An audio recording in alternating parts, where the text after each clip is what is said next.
Ironi, ini di tempat lembaga pendidikan yang harusnya orang tempat dia menggali pengetahuan yang bisa dia implementasikan, yang bisa jadi dengan pengetahuan itu dia membesarkan negara ini kayak gitu. Jadi akhirnya mereka tumbang. Dosen tidak boleh menggunakan kekuasaannya untuk melakukan kekerasan seksual terhadap siapapun ya. Bayangkan ketika dia melakukannya sudah 30 tahun.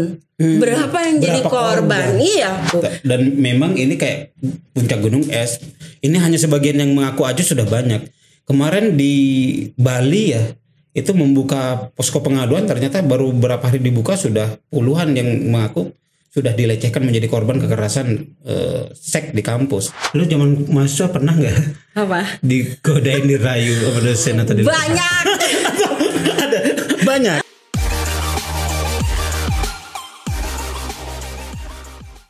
Oke, assalamualaikum warahmatullahi wabarakatuh, teman-teman semua. Selamat berjumpa kembali dengan saya, Cak Hamid, di YouTube saya ya, yang makin hari makin kece ini.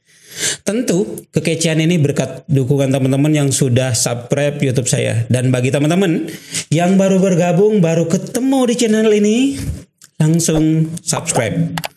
Kemudian bunyikan loncengnya dan share. Insya Allah channel ini channel yang menarik, kece, termasuk tamu kita di depan ini. Sambut saja Nurjana. Selamat datang. Njah Nurjana. Saya biasa panggilnya Njah nih.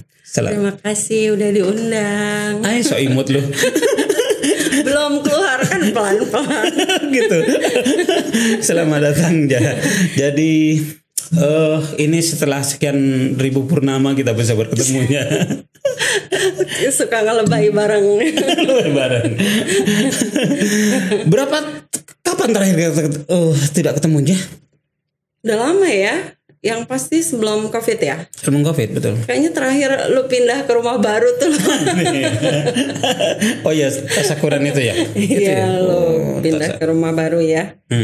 Udah lama ya itu. Berapa tahun tuh? Mau 3 tahun ya? 3 tahun lebih. 3 tahun ya, gitulah kurang lebih. COVID kan mendekatkan yang jauh, menjauhkan. Oh iya, pas awal COVID gue datang ke lu. Oh iya. Gue jogging, lu nggak berani keluar. Ini sahabat gue yang agak sedikit parno ini. Ini gue seret-seret juga. Tadinya mau pakai masker terus. Kan harus patuh sama pemerintah. Bukan itu. Jadi konon ada tesisnya. Jadi yang khawatir terhadap COVID itu orang yang menengah ke atas. Gitu ya. Jadi kalau lu takut terhadap COVID berarti hidup lu udah menengah ke atas. Berarti tidak lagi yang kayak dulu ketika kita masih di NGO, masih makan Indomie bareng. Ingat nggak? Lebih kebal kalau dulu lebih kebal. Sekarang nggak sekebal dulu gitu. Betul. Jadi hidup lu berarti udah enak sehingga lu khawatir. Amin aja dah. Amin.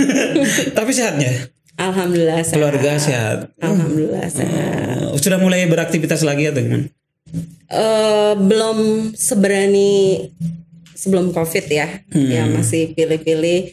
Ini nih antara mau dan tidak. Gue tanya dulu kan tadi lo. Ini yakin pada bebas COVID kan gue nggak pakai masker nih. Semua penyintas soalnya. Biasanya katanya lebih kebal ya. Jadi walaupun bawa sekarang tapi mereka nggak sakit, bisa jadi lu sakit. Enggak lah. Insya Allah enggak. Semua sudah vaksin. Fir udah vaksin. Nggak tahu Asman belum ya. Belum, nanti biar vaksin Asman. Ada Asman yang belum. Tapi yang terpenting sehatnya. Alhamdulillah sehat. Jadi Njah ini teman kuliah saya. Yang saya sengaja culik dari aktivitasnya. Karena sebetulnya dia aktivis yang luar biasa. Aktivis yang luar biasa. Sama-sama dulu masih di kampus, kemudian pasca kampus. Aktif di lembaga penelitian waktu itu, masih aktif bareng, makan puasa bareng waktu itu. Dan saya ingin berbagi, pengen diskusi dengan Njah. Tapi sebelum itu, aktivitas sekarang apa aja Njah? Banyak ya, gaya. Gue biar nggak kalah sama Hamid gaya. Gitu banyak. Iya. Kalau yang profit aku membedakan ya. Aku apa? Aku terserah lah, lu terserah. Aku apa namanya? Jadi ada yang profit, ada yang memang apa kerelawanan ya, kerelawanan. Jadi kalau yang profit aku masih bekerja di Manulife. Kalau yang relawannya aku aktif tetap di Superempuan. Di Rumpun Gema Perempuan. Dia LSM yang bergerak untuk mengadvokasi teman-teman pekerja rumah tangga. Oh, PRT ya. Terus juga sebagai istri ASN, gue juga istri aktif pejabat juga ya. Aku aktif di Dharma Wanita Kementerian Pariwisata dan Ekonomi Kreatif. Oh, iya betul padat berarti. Selain jadi ibu rumah tangga ya. Rumah tangga juga ya ternyata ya. Ya iyalah. Iya. Kayak lu juga bapak rumah tangga, gue ibu rumah tangga. Betul. Iya. Tapi kalau di Rumpun Gema Perempuan itu apa aja aktivitasnya itu? Rumpun Gema Perempuan itu dia organisasi yang menguatkan si pekerja rumah tangga itu sendiri dan juga mengadvokasi keluar bagaimana masyarakat dan pemerintah memberikan memberikan kesejahteraan buat pekerja rumah tangga itu sih lebih ke situ ya. Kayak misalnya advokasi sekarang ini rancangan undang-undang untuk perlindungan pekerja rumah tangga. Itu berarti setelah pasca di Komnas, kan dulu kan di Komnas bareng. Iya setelah di Komnas. Mantan pacar saya kan. Iya. Iya. Setelah di Komnas Perempuan aku kerja di Manulife, tapi aku kan ngerasa nih kerja di Komnas Perempuan menemukan ya kesimpulan bahwa apa sih yang menyebabkan perempuan mengalami kekerasan itu salah satunya karena bergantung secara ekonomi secara umum ya. Jadi dan selain itu yang menyebabkan perempuan tidak mandiri secara ekonomi juga karena kondisi sosial ya yang bikin mereka akhirnya bergantung secara ekonomi. Nah makanya kenapa aku kerja di Manulife. Nah kerja di Manulife itu juga memberikan penyadaran kepada masyarakat supaya para suami yang mayoritas perempuan ini bergantung secara ekonomi itu punya proteksi. Karena kan kita nggak tahu ya, apalagi dengan COVID ini ya. Wih, jualan ini. Banyak yang meninggal. Gue cuma mau bilang bahwa kenapa gue memilih, kalau ada yang nanya kenapa gue memilih pekerjaan ini. Nah selain itu juga ketika gue diskusi sama para klien itu nggak langsung ujuk-ujuk gue ngobrol tentang Manulife, tapi kadang-kadang juga mereka curhat tentang pengalaman yang mereka alami, termasuk juga bisa jadi kekerasan yang terjadi atau pembatasan ekonomi, misalnya nggak boleh bekerja, nggak boleh beraktivitas kayak gitu. Jadi bukan materi semata yang gue kejar itu gitu. Nah, tetaplah dunia aktivisme lu masih jalan di situ. Ya. Dan selain itu juga dengan bekerja di sini, gue ngerasa gue masih bisa melakukan aktivitas yang bisa gue lakukan untuk membantu sesama perempuan. Makanya gue gabung di Rumpun Gema Perempuan itu. Oke. Berarti masih concern terhadap isu-isu perempuan tetap ya, sampai sekarang. Karena disitulah terah lu sebetulnya. Gitu. Karena menurut gue aktivisme itu bukan hanya bekerja di lembaga yang bergerak untuk isu kemanusiaan, tapi aktivisme itu bisa dilakukan dimanapun, oleh siapapun, dan jenis kelamin apapun misalnya. Ya ketika kayak misalnya nih Hamid punya podcast, ya bisa digunakan untuk kegiatan aktivisme, misalnya kayak cerita tentang anti kekerasan terhadap perempuan, atau cerita tentang kekuatan perempuan, atau cerita bahwa ada laki-laki penyayang perempuan, itu juga bagian dari aktivisme kalau menurut aku ya. Termasuk ngasih lu pentas buat bersuara terkait itu. Iya. Itu bagian dari peduli terhadap isu-isu perempuan. Iya. Peduli, iya. Iya kan. Gue kasih panggung lu bersuara gitu tentang itu. Iya. Berarti lu ngikutin isu-isu yang sekarang terkait di kampus semuanya, kekerasan perempuan di kampus, termasuk undang permen ya. Iya, peraturan menteri. Iya. Lu ngelihatnya gimana itu tentang itu? Kalau aku sih ngelihatnya campur aduk aja ya, lu. Nggak apa-apa. Bebas di sini. Bebas aja. Lu panggil Hamid juga. Bagusnya Cak Hamid. Jadi gantinya. Nggak apa-apa, santai aja. Kita itu temen dari zaman Jepang. Iya ya, tidak ada perubahan di antara kita, cuma umur aja yang berubah ya. Kalau aku sih ngelihat bahwa itu tuh upaya luar biasa yang dilakukan oleh Menteri Kemendikbud ya, untuk memberikan perlindungan kepada bukan hanya perempuan menurutku, tapi juga laki-laki juga. Nah, karena kekerasan itu kan sebenarnya tidak hanya terjadi pada perempuan, tapi memang mayoritas mengalami perempuan. Nah, itu juga menurutku lebih mengedukasi ke masyarakat supaya tidak melakukan kekerasan terhadap perempuan gitu. Jadi poinnya bukan jangan dilihat sanksinya aja, tapi ini lebih ke memprotek supaya baik si pelakunya tidak melakukan kekerasan dan perempuannya tidak menjadi korban gitu. Dan menurutku ini penting banget gitu. Bayangkan misalnya aku baca di majalah Tempo beberapa bulan September kalau nggak salah yang cerita tentang ada pelaku kekerasan terhadap perempuan, seorang dosen profesor gitu. Bisa dibayangkan gitu. Kalau misalnya kekerasan yang dilakukan oleh anak terhadap anak, kita bisa bukan berarti membenarkan ya. Kita mengasumsikan bahwa oh iya anak nih tidak mengerti gitu. Tapi coba kalau yang melakukannya itu seorang profesor yang di kampus yang harusnya sudah dewanya ilmu ya. Yang tingkat penghormatan kita luar biasa. Iya. Dan di kampus salah satunya kampus Universitas Indonesia ya, di mana tidak semua orang punya akses untuk ke sana, ya kan, baik secara ekonomi maupun kapasitas intelektual kan, maksudnya sulit untuk dapat ke kampus itu kan, jadi momok gitu orang yang ke situ. Bayangkan ketika dia melakukannya sudah 30 tahun, berapa yang jadi korban? Iya. Jika kemudian itu berulang-ulang gitu ya. Iya, dan banyak misalnya bayangkan berapa kerugian negara. Ya kan, misalnya apakah semua para korban itu mampu memulihkan dirinya dan tetap survive? Sekarang kita juga nggak tahu gitu. Dan itu kita informasi hanya dari orang yang mengakui.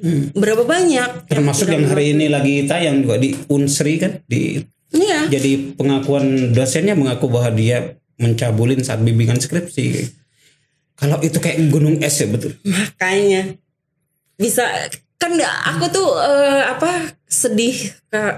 lebih sedih ya sama orang yang melakukan penolakannya. Kenapa? Maksudnya apa menunggu keluarga kamu yang mengalami? Kan jangan sampai seperti itu gitu. Nah, sorry, gue bukan jualan lagi nih ya. Seolah-olah jadi gue kalau mau lurusin kayak ke asuransi, orang tuh mikir rugi gitu, seolah-olah mendukung. Jangan sampai kejadian dulu gitu. Baru akhirnya aware gitu. Enggak. Tapi kan yang ditolak oleh banyak masyarakat termasuk ormas ya, Muhammadiyah namanya. Itu bukan pada permennya, tapi ada frase yang kemudian ditolak, umpamanya terkait seolah-olah menjustifikasi yang tentang persetujuan korban itu. Jadi ada kalimat yang kemudian itu minta direvisi. Intinya sebetulnya rata-rata sih no problem terhadap permen itu. Problemnya pada bagaimana kalimat itu seolah-olah membenarkan kalau persetujuan, kalau disetujuin ya nggak apa-apa gitu kan. Dosen kalau ternyata mahasiswanya juga menikmatin ya berarti no problem gitu kan. Ya Terus bukan gimana menurut lu? ya justru dengan concern itu yang menjadi ukuran dia adalah kekerasan. Kalau dia tanpa concern dia itu kalau tanpa concern ya itu kekerasan. Aku sih lebih sepakat bahwa nggak semua hal harus diatur seperti mereka yang mendukung permen ini, dan bahwa ya kalau itu mah normal lah, semua orang juga sepakat, semua agama sepakat bahwa kita tidak boleh melakukan seks bebas dimanapun, apalagi di kampus gitu loh. Dan seks bebas aja nggak boleh, apalagi kekerasan gitu loh. Dan ini tuh kita lagi fokus pada kekerasannya gitu. Justru selama ini kan korban tidak terlindungi karena si pelaku ini menyembunyikan diri seolah-olah concern korban gitu, yang membuat akhirnya pelaku bebas ya sampai melakukan selama 30 tahun itu gitu. Nah, 30 tahun itu asumsi masih. Oh enggak, iya tapi kalau melihat korban, pengakuan korban dari tahun sekian ya bisa diasumsikan selama 30 tahun itu. Dan memang ini kayak puncak gunung es. Ini hanya sebagian yang mengaku aja sudah banyak. Kemarin di Bali ya, itu membuka posko pengaduan, ternyata baru berapa hari dibuka sudah puluhan yang mengaku sudah dilecehkan menjadi korban kekerasan seks di kampus yang dilakukan oleh dosen-dosen. Jadi mungkin ya orang yang butuh bimbel, butuh nilai segala macam, itu apakah memang korban atau simbiosis mutualisme? Ya, melihatnya korban dong. Ketika dosen tidak boleh menggunakan kekuasaannya untuk melakukan kekerasan seksual terhadap siapapun ya. Dia itu tidak boleh melakukan kekerasan seksual terhadap siapapun, apalagi mahasiswanya gitu. Dan embel-embel dia sebagai dosen yang harusnya yang diasumsikan punya pengetahuan luas, kebijaksanaan, kok malah bukannya dia mengedukasi masyarakat, malah dia melakukan kayak gitu. Itu kan ironi, sebuah ironi. Di kita kan masih sangat sedikit misalnya, apalagi ini yang bikin jatuh sedih banget misalnya ya pelakunya profesor. Maksudnya profesor, ironi banget kan. Profesor di Indonesia tuh berapa banyak gitu. Betul. Dia kan, dan itu adalah capaian tertinggi seorang dosen. Semua orang ketika berkarir dosen cita-citanya menjadi profesor. Iya, ikon orang hebat, pintar lah gitu kan. Buat mereka-mereka yang ingin mencapai jenjang akademis kan pasti menganggap itu prestisius kayak gitu. Nah, ternyata prestasinya ini dia gunakan untuk melakukan kayak gitu kan. Prestasinya dia gunakan untuk melakukan kekerasan terhadap perempuan gitu. Kalau gini, gue pengen gue berpikir bagaimana kalau memposisikan sebagai maunya yang netral.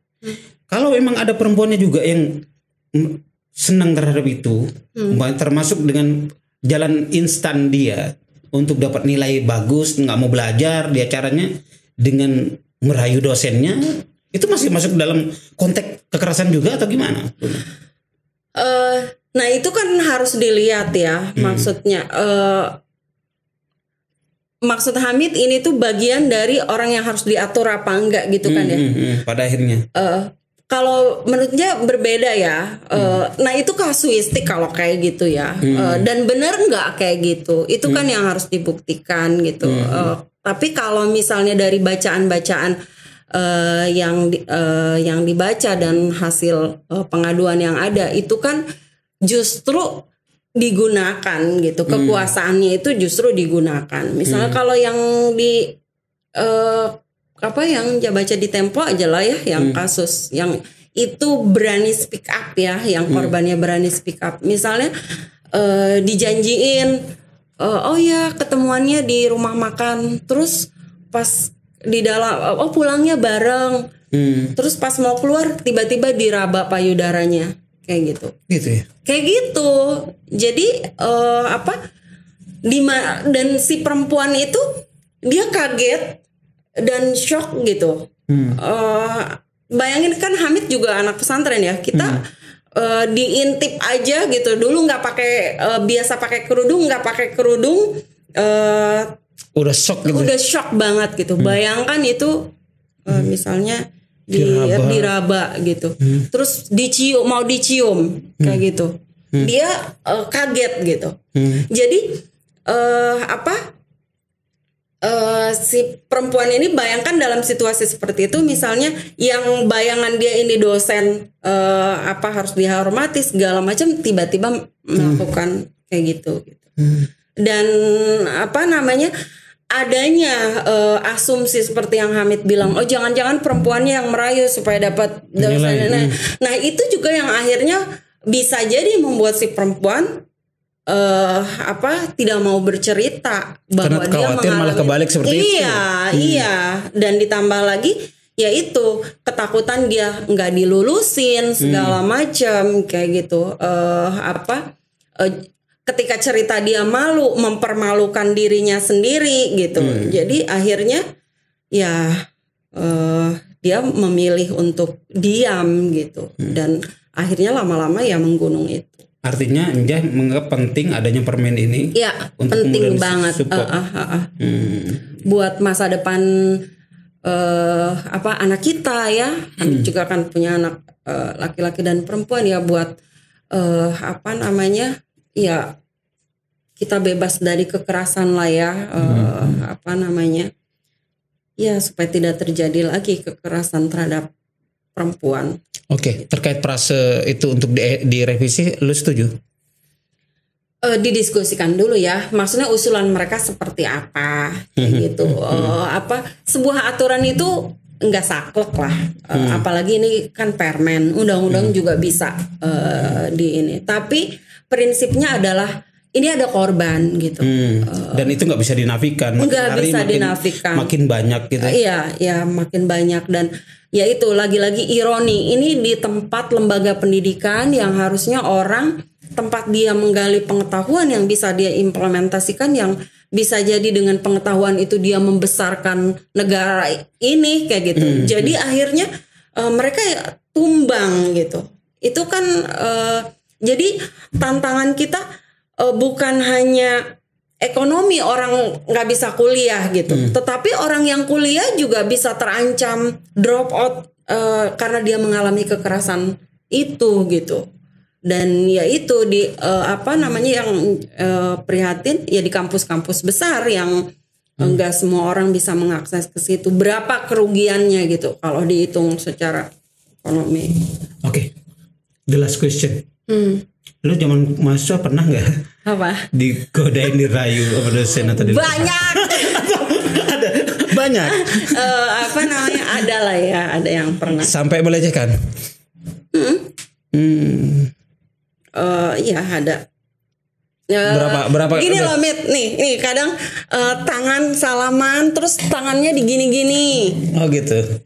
Iya, bikin kita, ini maunya apa gitu. Berarti itu udah lama. Lu berapa kali itu? Itu. Nah, hal yang tidak menyenangkan itu malas untuk diingat. Pernah lah gitu. Artinya itu sudah lama. Lu juga pernah ngalamin itu dulu. Iya. Pernah ngalamin. Perasaan apa yang lu rasa waktu itu? Ya kesel tapi nggak bisa melawan gitu. Pengen marah tapi takut mau cerita sama orang, malu. Nah gue baru berani speak up di sini gitu. Setelah umur sekian. Gue di HP2M juga pernah. Oh pernah. Gue ceritakannya juga setelah lama gue di Komnas Perempuan. Tapi maksudnya bukan sama orang HP2M, sama pelecehan. Mitranya HP2M. Oh ya. Pelecehan. Sama mitranya HP2M. Waktu itu? Serius? Lu kenapa gak cerita? Kan dibilangin. Gue kempan. Tapi gue kan gak pernah melecehkan lu kan.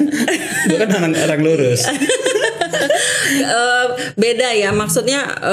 Nah itu ukurannya concern itu, makanya harus ada ukuran concern itu kan. Kalau misalnya apa namanya,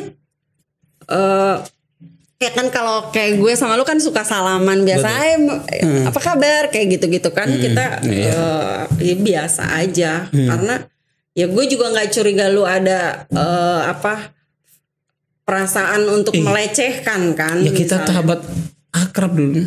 Nah itu kan yang jadi ukuran kan perasaan ini, bahwa dia merasa nggak kemudian merasa dilecehkan segala macam. Kalaupun bercanda gitu, ternyata nggak melecehkan, nggak. Yeah. Tapi ketika itu membuat orang tersinggung, merasa terintimidasi, merasa nggak nyaman, disitulah di situ. Iya, menurut gue mirip-mirip lah gaya-gayanya kayak gitu. Misalnya ngajak ketemuan di mana gitu, terus dia berusaha untuk mencium ya, kayak gitu. Terus pura-pura, misalnya tangan gue sama tangan lo nih, misalnya deket, enggak, oh maaf, ketika gue misalnya, oh kok gitu, protes, oh maaf nggak sengaja, gitu. Padahal dia tes ombak gitu. Iya, gue menduga kayak gitu. Ini boleh nggak gitu? Iya. Kalau boleh lanjut gitu kan? Ini galak atau tidak gitu? Tas gue. Nah itu kadang-kadang, ya apa nggak semua orang punya keberanian untuk langsung teriak. Misalnya apa? Gue juga setelah kejadian itu, kenapa gue nggak bangun, gue langsung teriak, gue langsung brengsek lo gitu. Enggak, ya karena gue shock gitu. Hah, kok dia bisa melakukan itu gitu. Jadi, dan memang di saat seperti itu, ketika kita menghadapi sesuatu yang nggak nyaman dari kita, itu otak kayak nge-freeze gitu, kayak beku. Tidak hanya di situ, karena memang kena copet, nggak kemudian orang nggak teriak gitu, ini copet gitu. Karena dia antara kaget, takut, macam-macam gitu, jadi satu di situ. Mungkin dalam konteks itu juga terjadi di kekerasan itu. Oke. Jadi teman-teman semua, artinya sebetulnya kasus yang terjadi ini sekarang ini bagian dari puncak gunung es gitu, dan bisa mengena siapapun. Artinya permen itu tetap ada, atau kalaupun ada direvisi, tapi jangan kemudian menolak mentah-mentah, karena fakta bahwa kekerasan seksual yang terjadi di kampus itu ada dan sudah berlangsung lama. Bahkan ternyata Injah pun aktivis perempuan loh, pernah jadi korban dan bisa jadi nggak pernah speak up sebelumnya, paling nggak ya secara terbuka. Jadi speak upnya di sini. Ternyata juga saat di LSM bersama saya juga, saya baru tahu nih. Jadi untold story ini sebetulnya. Jadi itu saja teman-teman semua. Saya nggak bisa menyimpulkan panjang lebar. Yang pasti teman-teman langsung ambil saripatinya bahwa tentang kekerasan perempuan ini terjadi dimanapun, dan itu harus ditolak dimanapun, apalagi di dunia kampus. Apalagi sampai yang tadi Injah bilang bahwa sampai profesor yang melakukan itu, yang itu kalau di agama kira-kira kiai besar lah kira-kira yang itu bisa melakukan kalau dalam konteks keagamaan gitu. Dan itu yang sangat kemudian kita harus tolak bersama. Kekerasan seksual dimanapun kita harus tolak. Itu saja teman-teman semua. Terima kasih sudah bergabung, dan kalau kemudian ketemu lagi, saya ingatkan kepada teman-teman untuk subscribe YouTube saya. Insya Allah ini akan menjadi madu semuanya. Saya akan hadirkan enjah-enjah yang lain gitu. Dan enjah yang ini kece, aktivitasnya luar biasa. Terima kasih sudah hadir di sama-sama gubuk kita ini. Cak Hamid. Cak Hamid ya. Dia tetap Hamid. Karena kita itu taunya Njah aja. Dimanapun mau ibu pejabat juga Njah gitu. Tetap Hamid gitu. Iya, sebagian orang manggil Njah itu sih sebenarnya panggilan kecil ya. Kalau yang formal Nurjana. Nurjana gitu. Jadi itu saja teman-teman semua. Assalamualaikum warahmatullahi wabarakatuh. Waalaikumsalam warahmatullahi wabarakatuh. Ya, simbolnya begini, Zon.